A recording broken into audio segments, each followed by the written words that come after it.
네, 오늘은 식탁 위의 미생물이라는 책을 소개해 드리려고 합니다.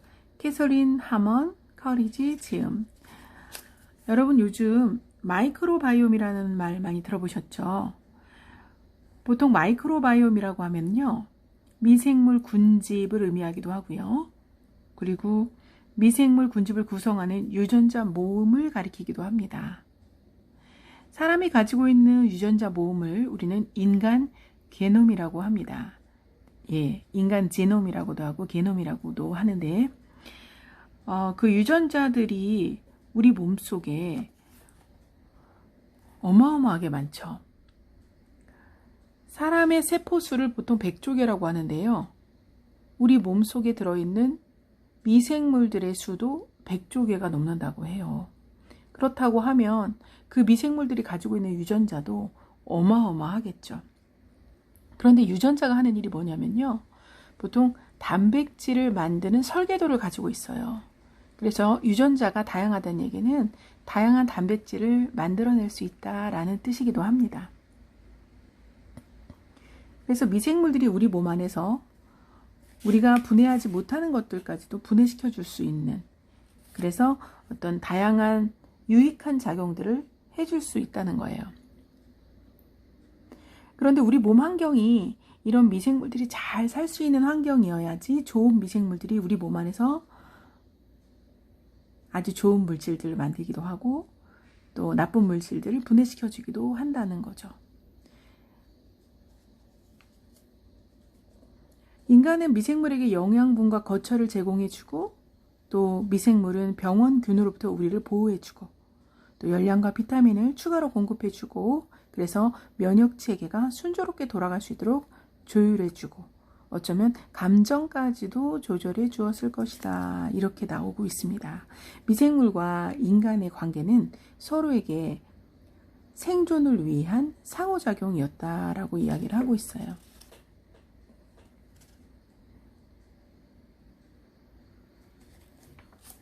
자, 그래서 장내 미생물이 우리 몸 안에서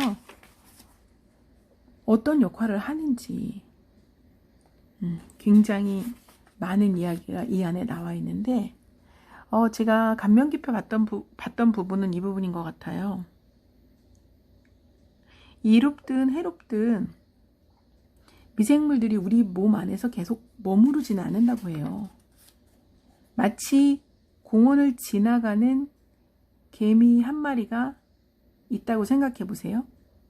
한 마리가 지나갈 때는 큰 영향력을 주진 않을 거예요. 그런데 개미가 떼를 지어서 많은 무리가 매일 같은 곳을 지나간다고 한다면 뭔가 영향을 줄 수 있다는 겁니다. 미생물들이 우리 장에서 영구적으로 거주하지 않더라도 우리의 장을 지나가는 동안 그 미생물들이 먹고 대사하고 배설을 합니다. 우리 소장은 7m 정도 되고 대장은 1.5m 정도 되잖아요. 그 장을 지나가는 과정에서 미생물이 장내에서 소비하고 생산하는 어떤 물질이라도 장내 환경을 바꿀 수가 있고요. 언젠가는 그 사람까지도 바꿔놓을 수 있는 힘이 있다는 이야기입니다.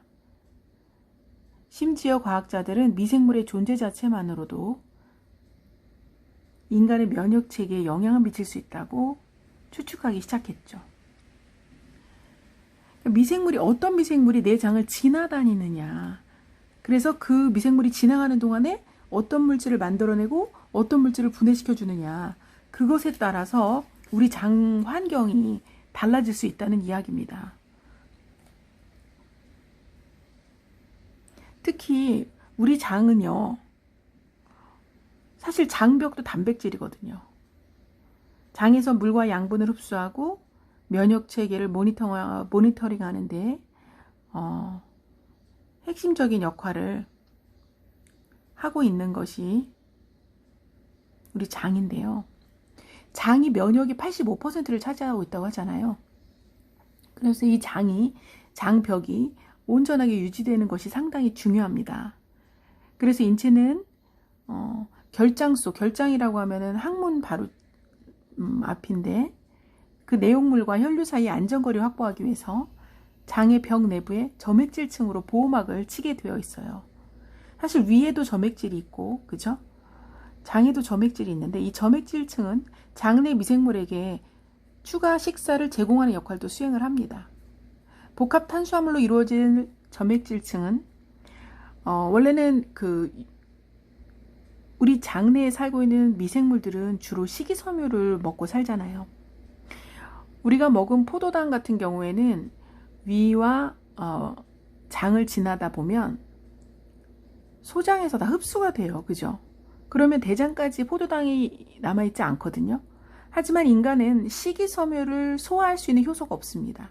그래서 우리가 먹은 식이섬유는 대장까지 그대로 소화되지 않은 상태로 가게 되는데 그 식이섬유를 미생물들이 분해를 시켜요. 그래서 먹이로 사용합니다. 그래서 우리가 식이섬유를 미생물의 먹이다. 그래서 우리 몸 안에서 프로바이오틱스들, 미생물들을 우리가 좋은 미생물들을 프로바이오틱스라고 하는데 그 좋은 미생물들의 먹이로서 식이섬유를 넣어줘야 한다. 그리고 그 식이섬유를 우리가 다른 말로 프리바이오틱스다. 이렇게 얘기를 하죠. 그래서 프로바이오틱스와 프리바이오틱스가 함께 있는 심바이오틱스를 먹어야 된다. 이런 얘기 많이 하는데 엄밀히 말하면 유기농으로 재배한 채소들 있잖아요. 그것들은 전부 다 프리바이오틱스라고 보시면 됩니다. 그런데 프리바이오틱스인 식이섬유를 너무 적게 섭취했거나 거의 섭취를 안 하는 그러한 사람들도 있잖아요. 그럴 경우에는 장내 미생물이 먹을 게 없어요. 그럴 때는 보호 역할을 하고 있던 점액질들을 비상식량으로 먹게 됩니다. 그래서 우리가 중요하니까 2층은 정기적으로 보강을 해놔야 되는데 우리가 먹는 음식물 속에 미생물이 좋아하는 식이섬유 같은 물질이 충분하지 않으면 체내 미생물 거주민들이 점액질층을요 다 먹어치울 거 아니에요. 그러면 인체가 보강하기도 전에 먹어치워버리게 되면 점액질층이 부족하게 되고 점액질이 없으면 미생물들이 일단 단백질층을 분해할 수 있죠. 그러면 결국 나쁜 물질들이 장을 통해 장 사이사이를 통해서 혈관으로 들어올 수가 있습니다. 그렇게 되면 우리 몸은 면역세포를 활성화해서 혈관으로 들어온 물질들을 제거하기 위해서 염증 반응을 일으키게 되고요. 그렇게 되면 관절염이나 당뇨, 심장질환 그 이외의 질병에도 영향을 미치게 된다는 겁니다. 이러한 내용들을 우리가 흔히 장누수증후군이라는 그런 단어를 써서 설명을 하기도 하죠. 자, 여러분 음식물이 있을 때 예를 들어서 콩을 삶아놨다고 해볼게요. 근데 콩을 삶았는데 2개 그릇에 나눠 담아놨는데 한쪽은 시간이 지나니까 발효가 돼서 청국장이 됐어요. 그런데 또 다른 한쪽은 콩이 썩어가지고 부패가 됐어요. 그럴 수 있잖아요. 그죠?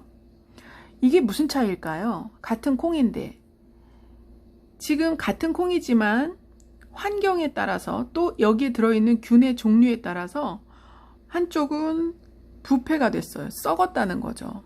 그렇게 되면 거기서는 악취가 날 것이고 독성 물질이 나오게 됩니다.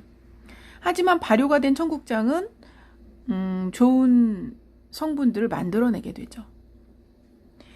똑같습니다. 우리 몸의 환경이 또는 우리 몸속에 있는 장 속에 서식하고 있는 미생물들의 종류가 어떤 것이냐에 따라서 우리 몸속에 어떤 종류의 물질들이 만들어지고 있는지가 달라지게 되는 거죠. 그래서 우리 몸속에 있는 좋은 균들, 그것이 너무나 중요하다라는 겁니다.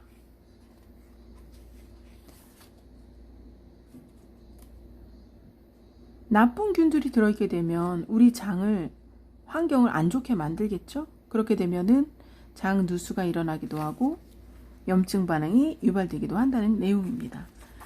네.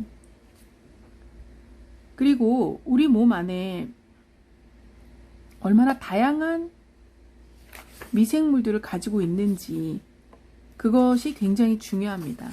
그런데 그 미생물이 어떻게 다양한지는 사실 우리가 먹은 음식과 굉장히 영향이 깊다고 해요. 그래서 여러분들이 미생물들이, 좋은 미생물들이 우리의 몸 안에서 서식을 할 수 있도록 좋은 먹이를 넣어주는 게 중요한데, 그 중에서 이제 좋은 섬유질 중 하나로 이 책에서는 이눌린을 얘기하고 있어요.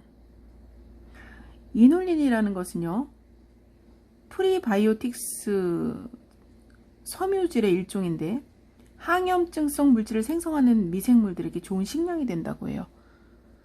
그러니까 여러분들이 식이섬유를 먹을 때 그 식이섬유의 성분에 이눌린이 함유되어 있는 걸 드시게 되면 우리 몸 안에서 염증을 억제해주는 미생물들한테 먹이를 주는 셈이 됩니다. 그러니까 결국 나는 식이섬유를 먹었고 그 식이섬유를 먹고 염증을 억제하는 물질을 만들어내는 미생물들이 증식을 하고 그 미생물들이 만들어준 그 물질에 의해서 우리 몸에 염증이 잡히는 거죠. 그런데 요즘 현대인들의 식습관을 보면은요, 이눌린을 먹을 일들이 상당히 적죠. 그죠? 식이섬유를 많이 섭취 안 하는 경우가 많기 때문에 의도적으로 식이섬유를 충분히 섭취한다는 게 좋을 것 같습니다. 예, 아프리카나 이렇게 조금 오지에 사는 분들은 인스턴트나 패스트푸드를 먹을 일이 없잖아요. 그렇게 되면은 자연의 다양한 식이섬유를 섭취를 하게 되는데 그런 분들의 경우는 미생물이 좋아하는 식량이 몸속에 많기 때문에 다양한 좋은 미생물들을 몸 안에 포함을 하고 있다고 합니다. 그렇기 때문에 결과적으로 바이러스나 박테리아 같은 게 나타났을 때 면역력이 높기 때문에 쉽게 감염되지 않는 원인이 된다고 합니다. 이눌린의 경우는요, 특히 치커리 뿌리에서 가장 많이 발견된다고 해요.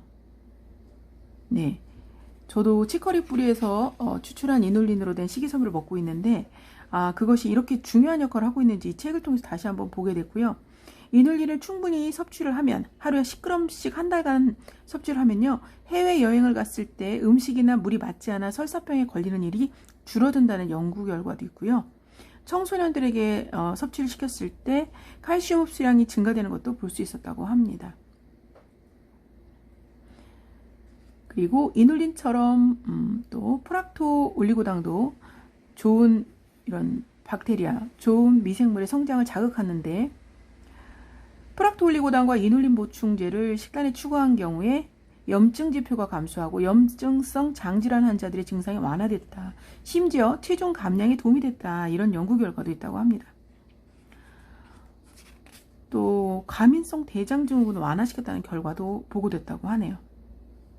그래서 체내 미생물들에게 섬유질을 충분히 주셔야 됩니다. 만약에 주지 않았을 경우에는 오히려 유산균만 먹었고 먹이를 주지 않으면 우리 장벽에 있는 점액질 보호막 층을 더 얇게 만들면서 오히려 장 누수가 되게 하는 원인이 되기도 하기 때문에 여러분이 유산균을 충분히 드시는 것도 좋지만 그 유산균이 먹이를 충분히 먹는 것도 더 중요하다 하는 말씀을 꼭 드리고 싶고요. 이 책을 보면서 정말 너무나 놀랍습니다. 유산균에 대한 내용과 또 유산균의 먹이에 대한 내용이 너무나 자세히 나와 있거든요. 그러니까 여러분이 꼭 이 책을 한번 읽어보시기를 강추드립니다. 네. 감사합니다.